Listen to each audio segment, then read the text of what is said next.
friends, this is Yuri with the Voice of Pilgrim. We're still in Kwasizabantu mission in South Africa, and I have Shemaine as a guest today on today's broadcast. She has had quite a rough life. I think it's going to be a very powerful testimony. Shemaine, thank you for being here tonight. And so I guess maybe if you start with from the beginning. I don't know where the beginning is, but how the Lord led you to Kwasizabantu. Okay. Well, to start off with, I grew up in a Christian home. Mm-hmm. My dad committed suicide when I was 3 years old, and my mom was left with 3 daughters. I have 2 sisters. My grandfather then took the role of being the male figure in my life. And when I was in standard 2, which is grade 4, mm-hmm. my grandfather was murdered. And it was on the night when the police were bringing my grandfather's body out of the house that I can remember making a conscious decision that I didn't want to follow the Lord. At that young age, I decided that I didn't want to serve a God that allowed such brutality to happen to his children. And during this same period of time, there were a lot of Muslims coming into our schools, and I became very interested and curious about the Islamic faith. So I asked the Muslim children in the school to introduce the faith to me. And they slowly took me to their houses, and their moms introduced me how to wash, how to cleanse, how to walk into the rooms, how I should fast, and various things about the faith, how to pray. I did this all very much hidden from my mom. I was still attending Sunday school on a Sunday morning, and I later found out that my mom was aware of everything, but she was just continuously praying every day for me. What was drawing you to Islam? I mean, you know, one would look at it and think, oh, that's such an fear-driven religion, so much hate in it. It was more I think the rebellion of wanting to purposefully go against the God that I had grown up knowing, or that my family was following, because my granddad was really brutally murdered and nothing was stolen from his house. Wow. So I had grown a hatred in my heart towards the Lord Jesus. I didn't want to serve him. It was also during this time in primary school that I experimented with cigarettes, drinking. I was inhaling thinners and smoking marijuana as well.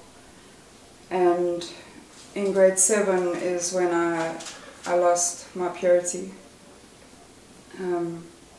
for the first time. And moving on to high school, my life was just one big spiral downwards.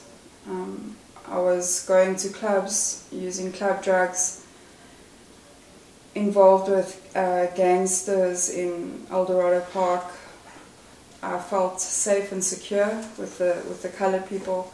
I felt that they protected me, and I actually started to turn my back on the white people. I went through a bit of an identity crisis where I didn't want to know white people. I considered myself colored, and I followed everything the way that they did it. During this time, I fell pregnant in standard 7, grade 9, and I completed that year of school, but I had to leave school because I was pregnant. And I gave up my lifelong dream of pursuing professional swimming because I was good at swimming. I don't regret it. but I had to leave school and I gave birth to a son. I stayed at home with my son during that year and then decided that I wanted to finish my schooling. I had stopped drugs, or the club drugs. I had stopped drinking, I had stopped smoking during the pregnancy, and I decided that I wanted to continue my schooling. So it wasn't a problem for you to stop drugs while you were pregnant? Well, I was really only on club drugs at that time, so it wasn't really addictive things. The lifestyle, I could still go to parties, but I went pregnant and I didn't drink.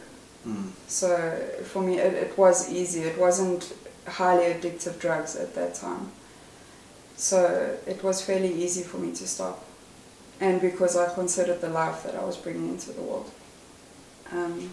So it was easy for me that time.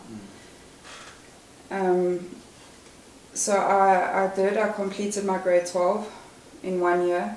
I wrote an entrance exam and I was given the opportunity to jump straight from the qualification I had to grade 12.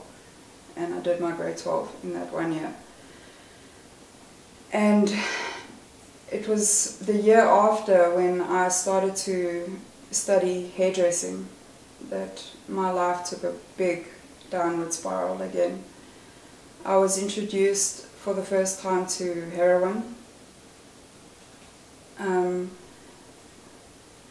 And at first I was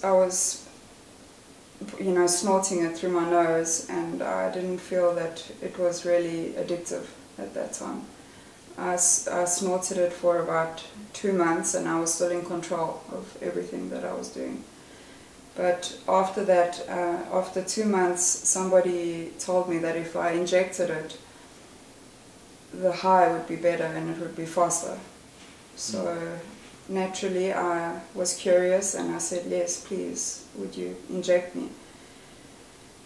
And obviously they were very willing and they injected me. And from that night on, I was permanently hooked to heroin. Everything about my life became about getting heroin. I was stealing from my mother, beating my mother up. I completely turned my back on my son. My mother was the one raising my son now because I was living for heroin. I was stealing from the community around me. It got so bad that I started to prostitute myself. I was spending a lot of time in Hillbrow and I needed my drug. And during the time that I started to spend in Hillbrow, I was also introduced to crack cocaine. So now my lifestyle became a lot more expensive. I needed to support crack cocaine as well as heroin. So really I had no time for anything else except for hustling, stealing, selling my body and using heroin and crack. That's what my life became.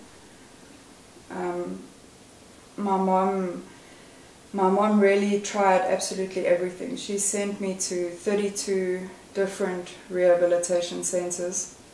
Wow. And not one single place helped me. Not one of them.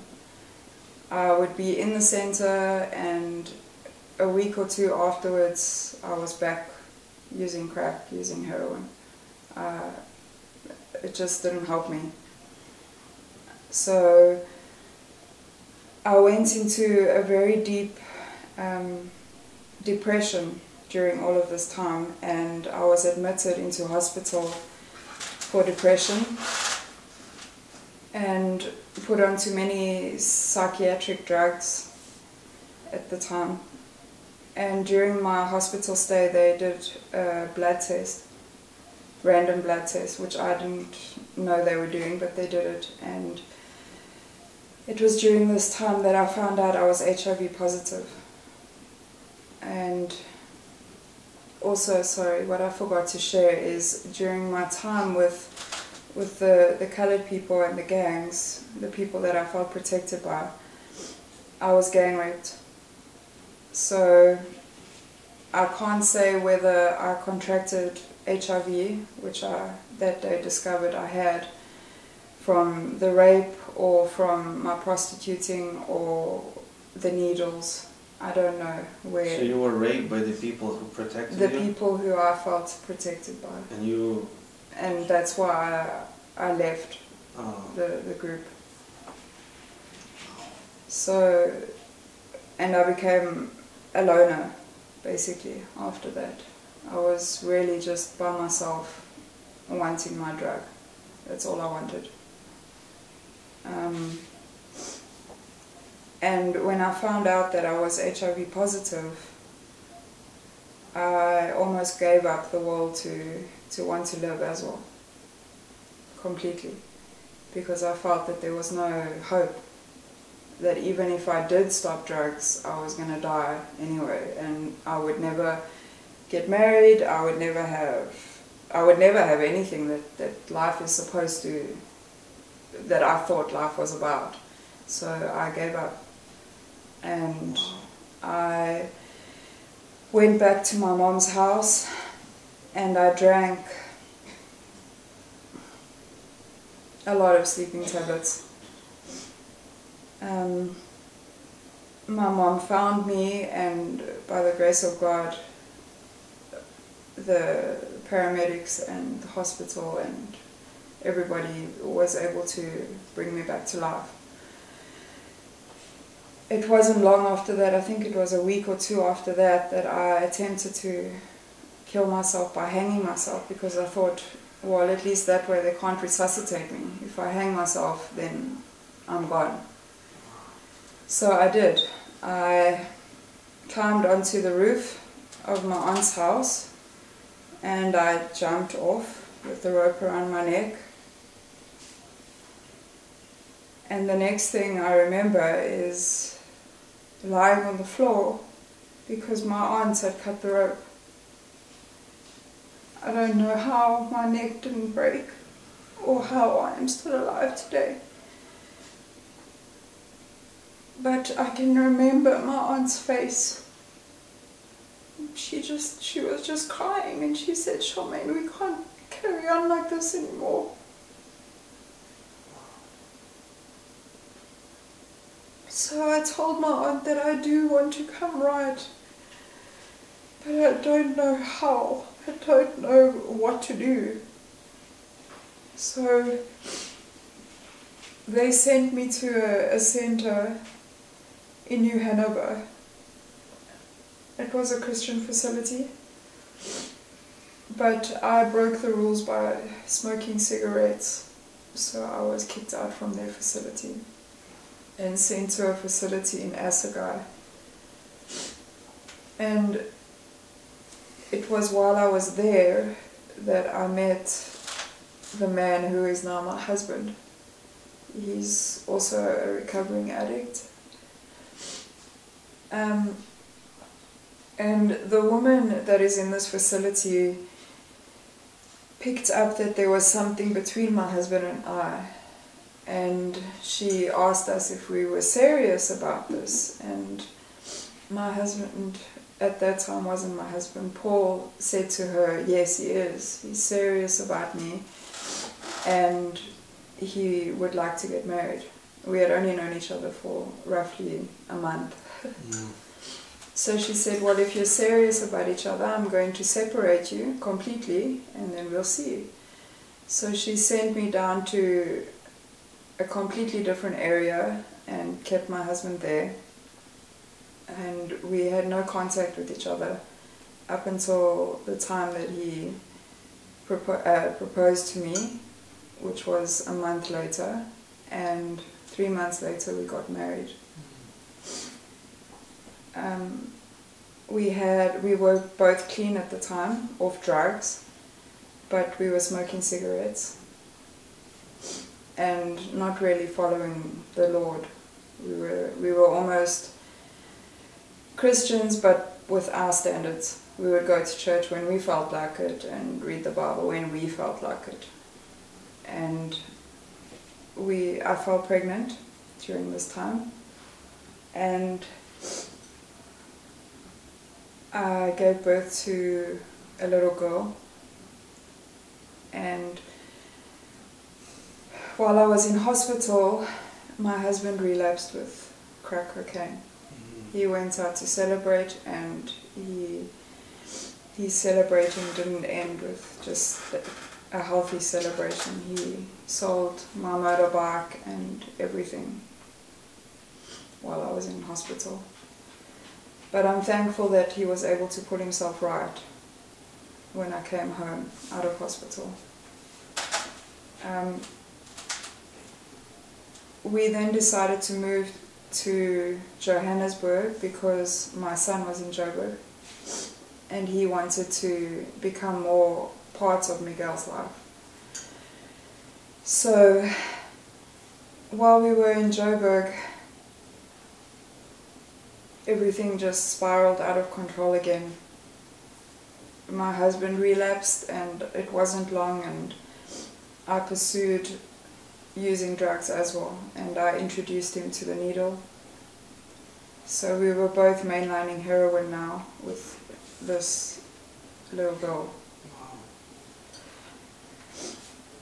And I went to my mom and asked my mom if she could please, because we couldn't carry on like this, if she would take my daughter, because I was gonna ruin her life as well. And my mother said yes, she will. So my husband and I landed up on the streets. We lost everything, absolutely everything, apart from the stuff that my mother put into storage for us. And we were living on the streets. It was during winter time, so we made our way back to KwaZulu-Natal because it's warmer this side in winter. And we were on the streets of Pinetown when we noticed that 4 other young men that were also on the streets with us had disappeared together. They were just gone. And slowly, one by one, they came back, but each one of them that returned looked healthier and they had picked up weight. So I confronted the one and I said to him, "Where did you go? Where did all of you go? Because you do look well. I mean, you're using drugs again, but where did you go? Because you're looking well." And the one young man said to me, "No, we went to this place. It's far away. It's in the middle of nowhere, actually. There's no TV, there's no smoking, there's no radio, music, there's nothing. But if you want to stop using drugs, then maybe you should try. Maybe you must go there." So I decided to Google the place. My husband was very eager to come there. He wanted to get off the streets. But I decided to Google the mission, and unfortunately I came across a bad website about Kwasizabantu. And so I told my husband that I wasn't going to come here. He could go, but I refused to come to the mission. Wow, you read something worse than living in the street? Yeah, I guess it was the deception. It's exactly what the devil wanted to happen at that time. Wow. So my husband didn't. He wouldn't leave me on the street, so he stayed with me. And it was about, I don't know exactly how long, 2-3 weeks later, that we were sleeping, and I woke up to a voice within myself telling me that the voice said, "Charmaine, if you don't go to this place, to Kwasizabantu, today, you are going to die." Wow. So I woke Was it like an audible voice or just something inside? I don't know how to explain it. I cannot explain it to anybody. But it was clear. It was very clear. Wow. I was woken up, physically woken up and told that if I do not come to Kwasizabantu, I'm going to die. Wow. So I woke my husband up, who got a very big fright because he thought we were being attacked or there was people moving towards us. And when he realized that it wasn't that, he scolded me and told me to go back to sleep. And then when he eventually woke up later that morning, because it was about 3 o'clock in the morning when I got woken up, when he eventually woke up, I told him, and he said, "But why?" I said, "I don't know. I just know that if we don't go today, we're going to die." So he said, "That's fine. Let's start hustling. Let's make a plan for money to get onto a train to get to Kwasizabantu." And make a plan for money meaning stealing from. We used to steal from the shops. In the mornings, we would steal meat and then sell it. Or else we would rob people, of minuscule things like their cell phone, what we thought was minuscule at that time, of their cell phones. Or sometimes even take washing off people's washing lines and then just sell it. And that's how we would get money. Because our faces had become very well known in the shopping centres, we couldn't go into many of the shopping centres. There was just one shop, Noel's Spa, that we could still get it right. So we would go in and steal meat and then come out and sell it. But this specific morning, it just didn't work. My husband and I were almost arrested. And for some reason the security said, "No, it's fine, you can go. You can go." So they let us go, but we sat there very despondent because now every means that we had previously been making money had stopped. It was as though every door was shut. We couldn't get money to get to the mission. And so I built up the courage to phone my mom and ask my mom if she would send money. And my mom said no, she's not sending money because we are going to use it for drugs, which I understood. And about, I think it was 3 hours later, my mom called back and she said she's spoken to my aunt.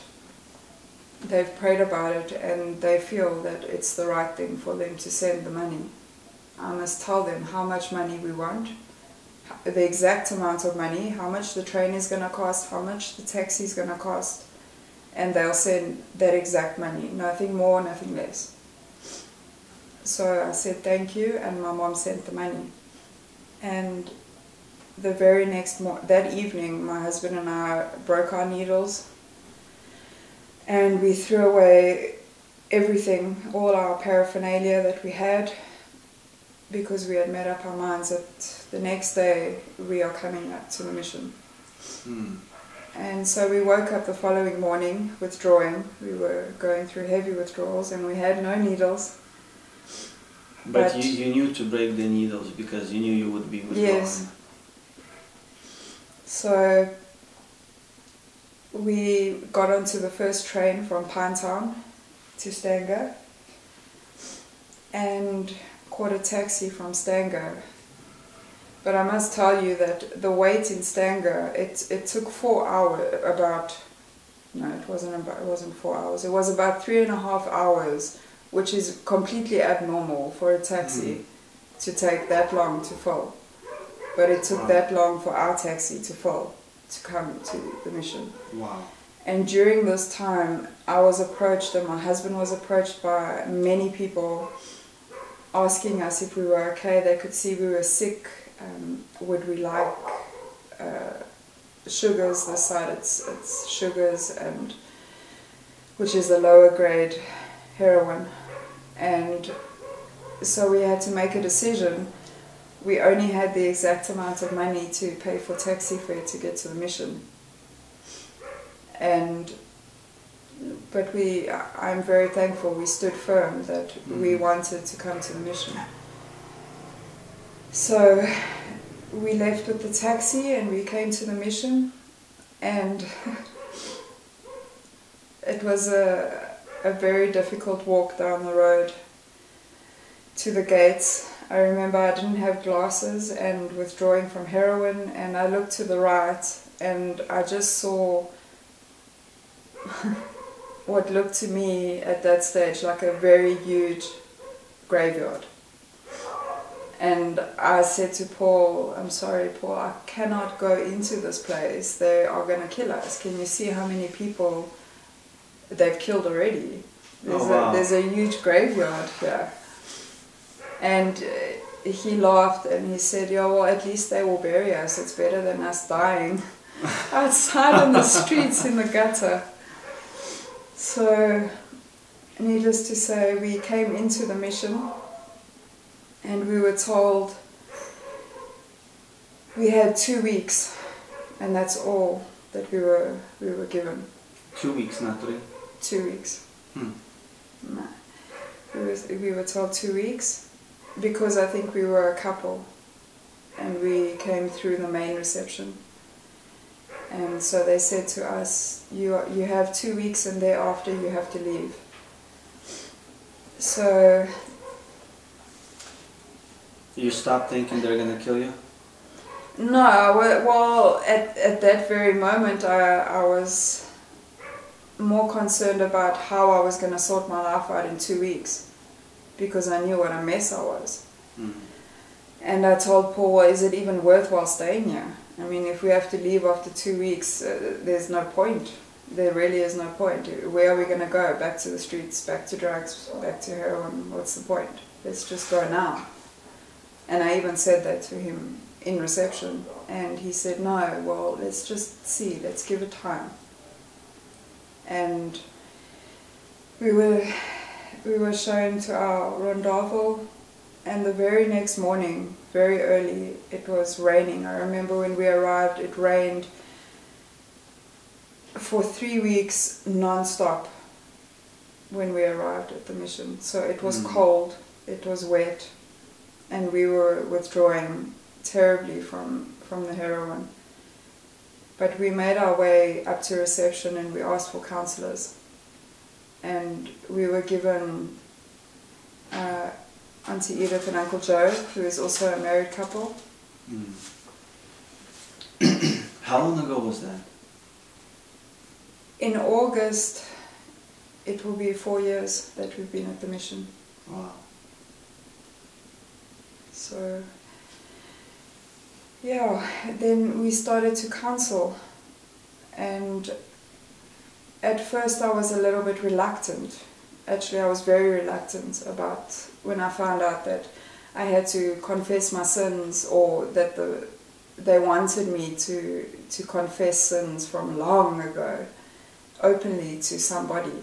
I had a very negative thing towards the Roman Catholic faith, and I felt that it was very similar, so I became a little bit reluctant. Did they tell you why you need to do that? I was just told to write out my sins, and the sins that I felt the Lord was showing me that I should get off my heart. But and I did that. And I knew that the Lord was showing me these things, but I still felt it was wrong for me to speak it out, that I had to speak it out to somebody. I felt that I could just do it in the privacy of my room, and He would forgive me. But during this time, I was praying very earnestly by myself, asking the Lord, will you show me a way, somehow show me that this is the correct way. And I told my counselor that I was HIV positive and that I need to get back onto medication. And she made a plan for me to get to Greytown Hospital, where they did blood tests and put me back onto medication. And it was during this time that we were told we could stay extra, that we didn't have to leave at the mission.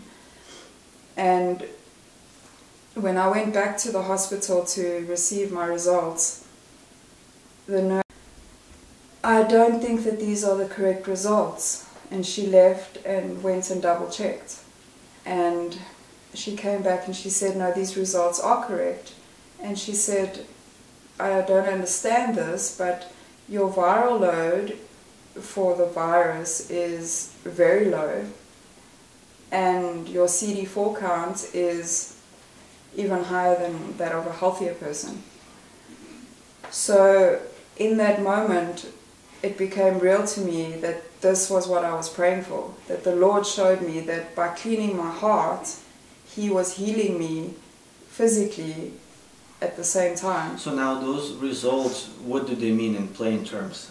It just means that the virus is not bad in my system, the HIV virus, because it gets very bad. The viral load, when the viral load is high, it means you're very sick. And it was high before? It was very high.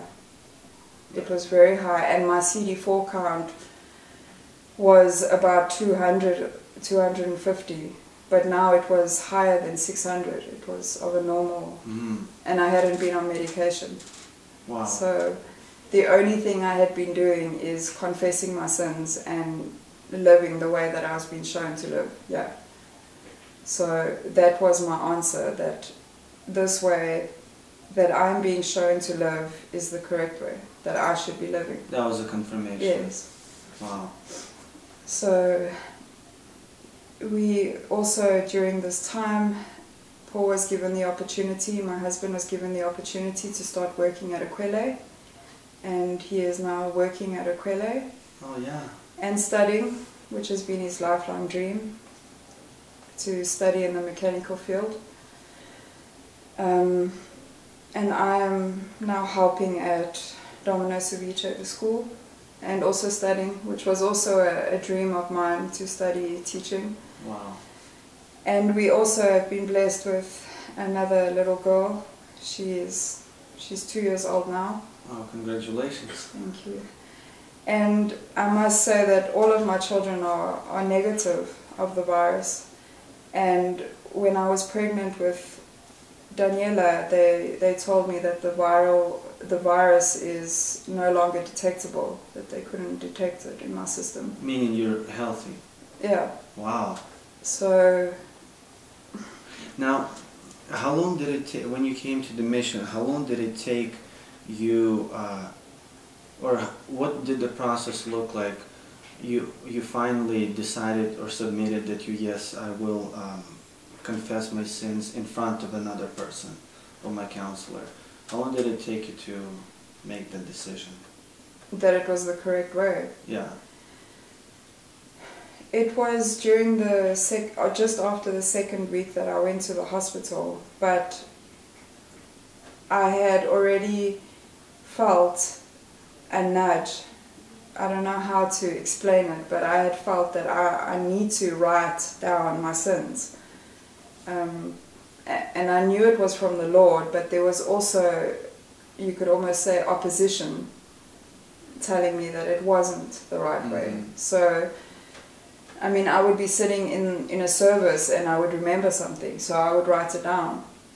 So I already knew that it was the correct way, but I needed confirmation. Unfortunately, I am a person that I like doing research, so I like confirmation.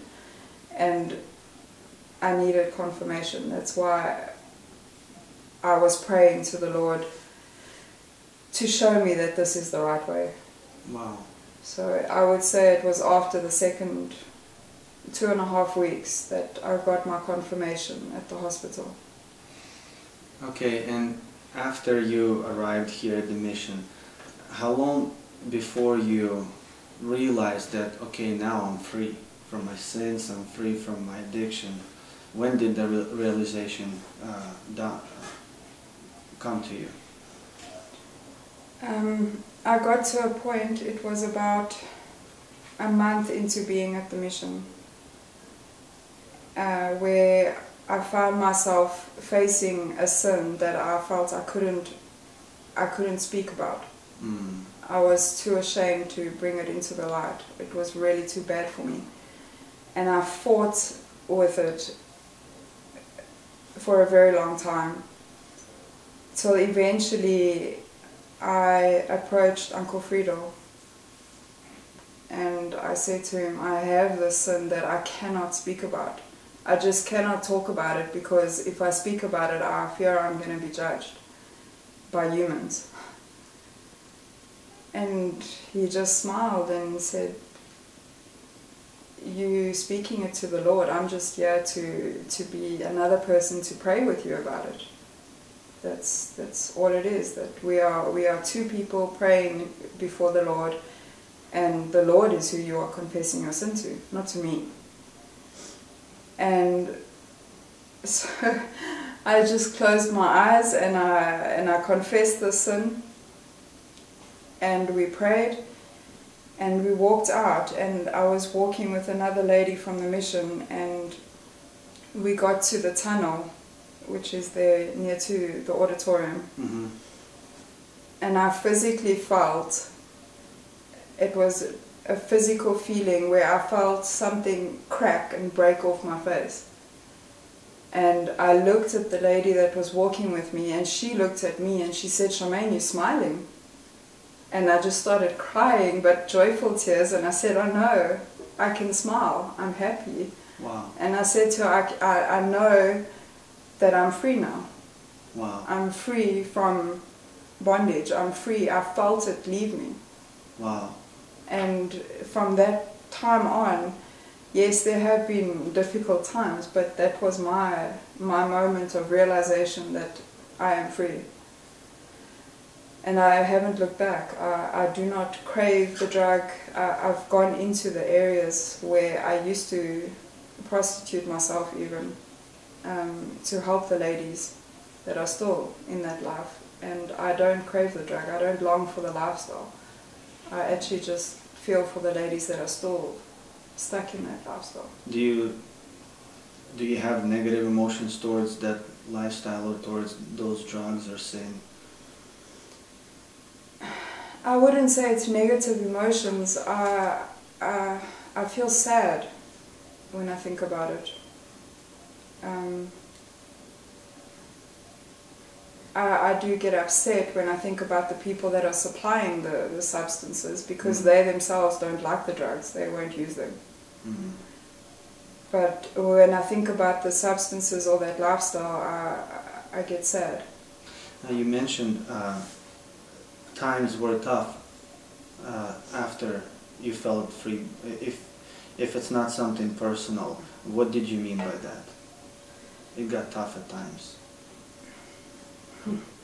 If you don't mind. It's fine.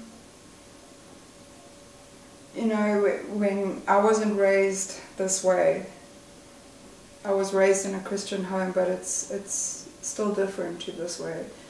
So there were many things that popped up where I felt, well, is it really necessary for everybody that's a female to be walking around in a skirt? I mean, this is silly. What is wrong with a nice pair of pants? Or I would say to my husband, what are we actually achieving here? We get such little money that we don't have money to put aside and save anything. How are we going to get anywhere in life? We have a child now. The money that's coming in is going to the child, and that's that. That's our life. So we're working, our money's going straight out to the child, and that's it. Is this what life is about? So I did reach a point where I felt lonely, that I perhaps should go and live outside of this way and find friends and get a higher salary. And it was during this time actually that the Lord again sent somebody.